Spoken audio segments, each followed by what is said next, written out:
Hello नमस्कार दोस्तों। तो जैसा कि बिहार शिक्षक भर्ती 4.0 की तैयारी करने वाले स्टूडेंट के लिए एक न्यूज है। जो वर्तमान में शिक्षा मंत्री बने हैं मिथिलेश तिवारी जी, उन्होंने अपडेट दिया और बताया कि स्टूडेंट का दर्द हम बहुत ही करीब से जानते हैं। उन गरीब जो स्टूडेंट हैं जिनका लक्ष्य अंतिम उद्देश्य है टीचर बनना, हम उनकी तकलीफ को है ना महसूस करते हैं। और इसी को ध्यान में रखते हुए उन्होंने ये कहा, ये ऐलान किया कि नोटिफिकेशन हम बहुत ही जल्दी लाने वाले हैं। टीआरई 4 को लेकर के स्टूडेंट बहुत ही ज़्यादा हताश और निराश हुए हैं, क्योंकि इतनी बड़ी, अगर टीआरई 4 की बात कर दिया जाए तो इतना मतलब समझिए कि संदेह और इतना जो बवाल हुआ है, खास करके इस 2 साल के दौर में। जिस बहाली की प्रक्रिया 2024 में कंप्लीट करा लेनी थी, वह 2026 समझिए कि ये आधा साल जो है वो बीतने जा रहा है और अभी तक कोई जो रियल अपडेट जो होना चाहिए, जो ऑफिशियल की तरफ से, जैसे बीपीसी के ऑफिस की तरफ से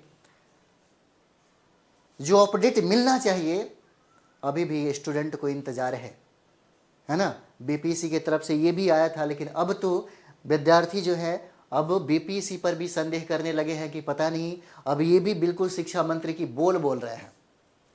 लेकिन सच में अगर देखा जाए तो अभी जो मिथिलेश तिवारी जो शिक्षा मंत्री बने हैं, उन्होंने ये बात कहा है कि स्टूडेंट को तैयारी में लग जाना चाहिए, क्योंकि हमारा नोटिफिकेशन बहुत ही जल्दी आने वाला है। और परीक्षा का जो टाइम दिया गया था, है ना, सितंबर में जो परीक्षा का टाइम दिया गया है, होगा या नहीं होगा ये बात की बात है, लेकिन नोटिफिकेशन अगर आ जाता है तो ये कन्फर्म हो जाएगा कि एग्जाम लिया जाएगा।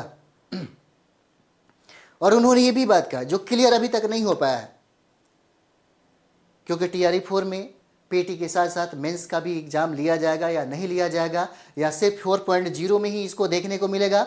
और ये जो अगला जो प्रक्रिया है 5.0 का, या उसमें इसको लागू किया जाएगा, ये जो चीज़ें क्लियर करने वाली जो बात थी अभी तक क्लियर नहीं हो पाया है।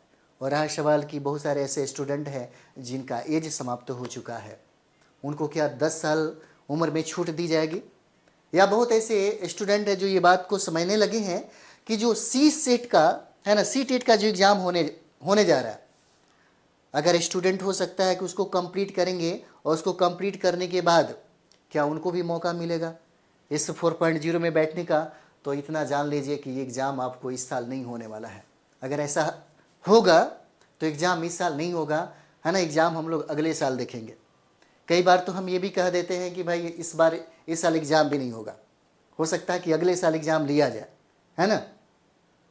और जो भी हो, बट जो भी तैयारी करने वाले जो परीक्षार्थी हैं, जो बिहार शिक्षक भर्ती 4.0 का तैयारी करते हैं, उनको 4 से 5 घंटा 6 घंटा जो भी समय मिलता है, उस समय आपको परफेक्ट रूप से अपने तैयारी में देना चाहिए। या पीआरटी की तैयारी करने वाले हैं, ये तो तय है कि 4.0 वाकई ही रहेगा और इसका एग्ज़ाम भी होगा, रिजल्ट भी होगा, नियुक्ति भी कराई जाएगी। और ये भी कहा गया है कि जो स्पेशल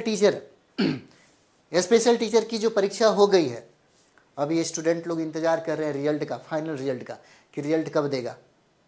क्योंकि ये भी कहा गया था कि 6 महीने के अंदर में उनका एग्ज़ाम करा करके हम लोग नियुक्ति भी करा देंगे, लेकिन 6 महीने से कहीं ज़्यादा वो समय बीत गया है, अभी तक इंतज़ार है रिजल्ट का। और ये भी कहा जा रहा है कि हो सकता है कि लाइब्रेरियन का जो पोस्ट है, जिसके बारे में बीच में है ना बहुत ज़्यादा ये कहा जा रहा था कि नियुक्ति की प्रक्रिया प्रारंभ कर दिया जाएगा, है ना, लाइब्रेरियन को लेकर के भी हो सकता है कुछ अपडेट जो है बहुत ही जल्दी आने वाला है ना। तो एक ही रास्ता है, 5 से 6 घंटा डेली जो भी आप काम कर रहे हैं, क्योंकि पटना में लगभग 20% है ना जो स्टूडेंट तैयारी करने के लिए आए हुए थे वो खाली करके चले गए।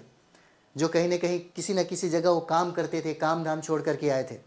जो महिलाएं अपने घर परिवार की है ना को छोड़ करके जब यहाँ पर आई थी कुछ दिन के लिए, तो शायद उनको अब लगा कि अब है ना टीआरई 4.0 के एग्ज़ाम में एक लंबा समय लग सकता है, तो कई लोग जो हैं वो पटना छोड़ करके वो चले गए।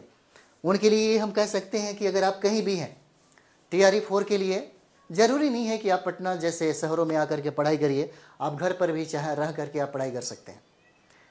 ऑनलाइन का सिस्टम ऐसा है, अगर आपको कहीं भी सटीक रूप से कंटेंट मिल रहा है, सिलेबस के अकॉर्डिंग पढ़ाया जा रहा है, एनसीईआरटी और एससीईआरटी किताबों के संदर्भ को पढ़ाया जा रहा है, तो आप कहीं से भी बैठ करके आप कंप्लीट कर सकते हैं, कोई बड़ी बात नहीं है। और कंप्लीट किया भी है लोग, है ना। बस सिलेबस को कंप्लीट करिए।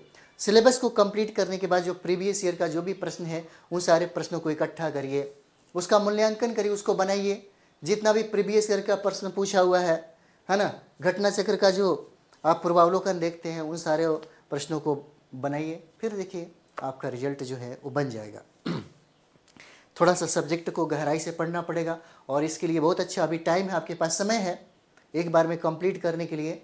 जो किताबें हैं, जो एनसीईआरटी की किताबें हैं, जो एससीईआरटी किताबें हैं, उसको एक बार पढ़ लीजिए, आराम से हो जाएगा, है ना। या सीटेट की तैयारी करने वाले भी कई ऐसे विद्यार्थी होते हैं जो सीटेट को, है ना, और कंपटीशन को भी एक साथ टारगेट करते हैं, उनके लिए भी आसान होता है ना। तो चलिए हम लोग मिलते हैं नेक्स्ट वीडियो में। थैंक यू वेरी मच आप सब लोगों का।